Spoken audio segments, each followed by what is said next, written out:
There's this beautiful saying, I believe it may come from Sufism, but I'm not sure. It doesn't matter where it comes from because everything comes out of the one consciousness.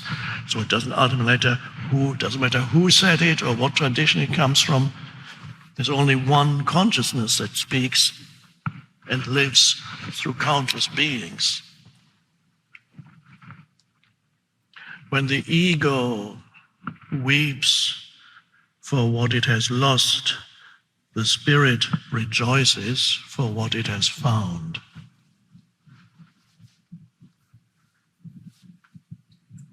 So the ego, of course, is happy when something is added that provides the comfort. The ego wants things to be added to itself, which is quite natural. You don't need to tell your children, don't wish for things, don't try to get anything, because it's all ego. You have to keep away from that. It's wrong to want to add anything. Don't add anything. Don't buy. Or you can tell your friend, don't buy that car because you're just adding something to yourself and it'll just amplify your ego. Don't do that. Don't succeed, because if you succeed, your ego may get bigger. So don't succeed. Don't look for success. Okay.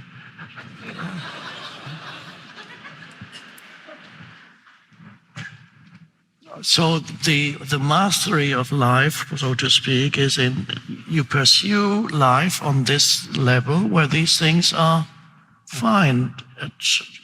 There's nothing wrong with adding here and there, not in an obsessive way, because that makes you even more frustrated, but improving your life, as we said before. And then, when these things happen to disrupt diminishments, rather than, when things happen that seem to diminish you, rather than things happening that seem to add to who you are, things happen that seem to diminish who you are, and that starts with a little thing, like losing your wallet. It's very small. Ultimately, on a larger scale, it doesn't matter, but it is a small diminishment, or when you lose your job, or something happens in your family environment, to your children, to any friends, at work, things, you lose your job, whatever, many things can diminish you, even an insult by somebody. You silly man. Are you stupid?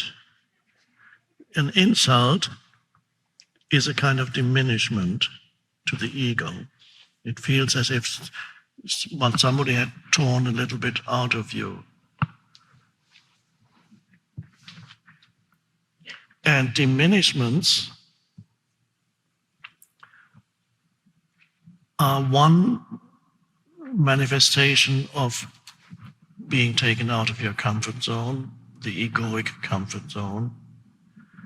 And when it happens, because everybody sooner or later will encounter diminishments, you will also encounter the opposite, which is fine. It's part of, the two are part of life. You gain, and then you lose. When you gain, the ego likes to identify with it. Oh, look, I got that. It starts with little things. I just bought that. Take a picture, post. Now you can not only show it to 2 people, you can show it to 200, 2,000, no matter, it depends how many friends you have on Facebook. Look.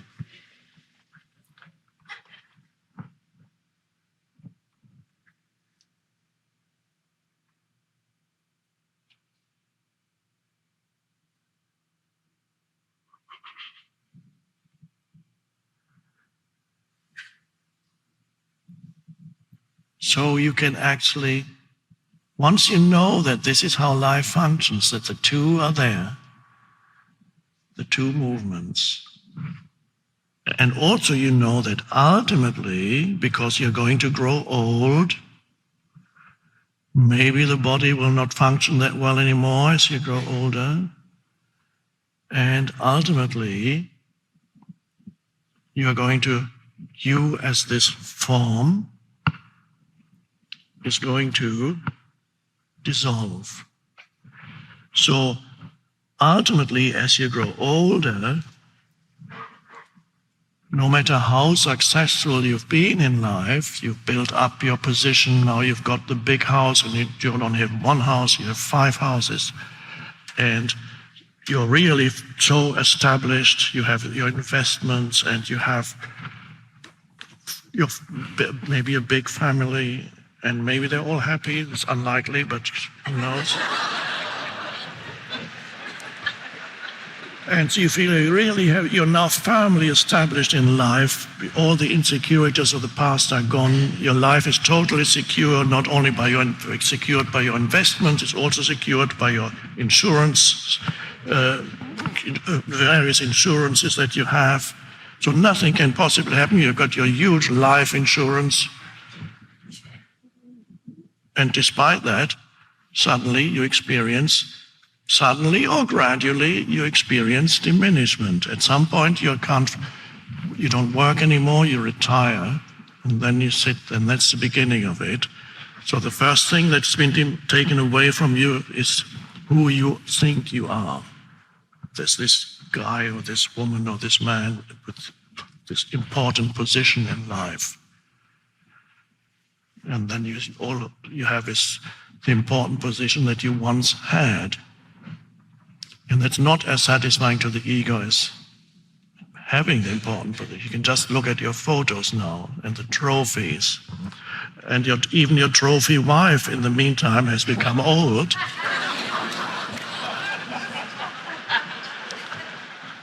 So that doesn't work anymore either. And so just when you think, I actually wrote that somewhere in a book, just when you think you finally arrived, that's the beginning of all the diminishments. It's not fair. But that's also a great opportunity.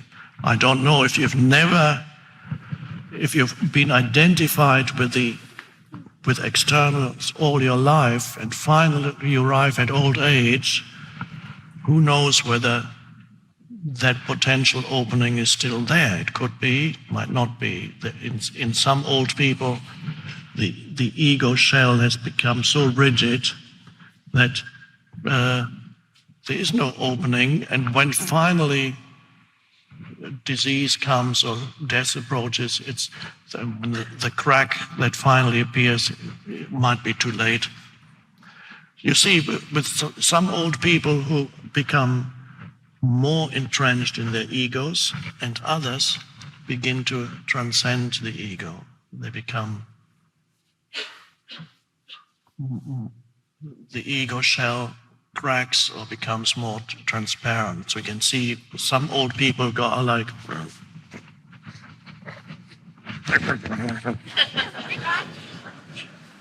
don't talk to me about life, let me tell you what it's like. And you mention any word and immediately they have an opinion, and they don't know it's an opinion, it's the truth. Let me tell you how it is.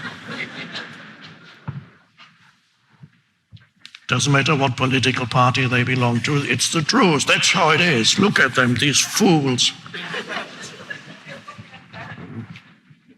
So you get more and more trapped in that rigid egoic shell.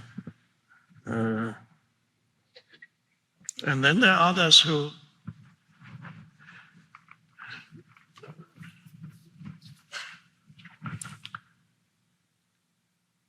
whether there's spiritual background or not, whether they have already explored spirituality, when old age comes, they come to a place of acceptance, and then they become more compassionate, more loving, even more joyful. and something, a light shines through. And they become a little bit like children, but that's that kind of openness of a child that's not yet burdened with excessive conceptualization in their minds. That openness where you just are able to look at something and you go,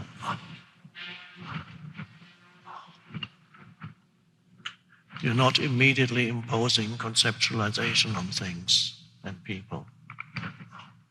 So I've met some old people in the 80s, 90s. I've met some old people, I said, I think I'm old myself by now, but in the 80s or 90s who go just shining. And many of them have experienced, they have gone through diminishments. They have lost things. And they've, at some point, whether through spiritual teaching or simply through life, they've come to a place of cooperating with the diminishments, cooperating with the acts of sabotage that life seems to inflict on you. And say, oh, there it is. Here's another one. And at some point, they learned even to welcome, say, oh, thanks, I just lost this. Whatever it was that they lost, say, thank you.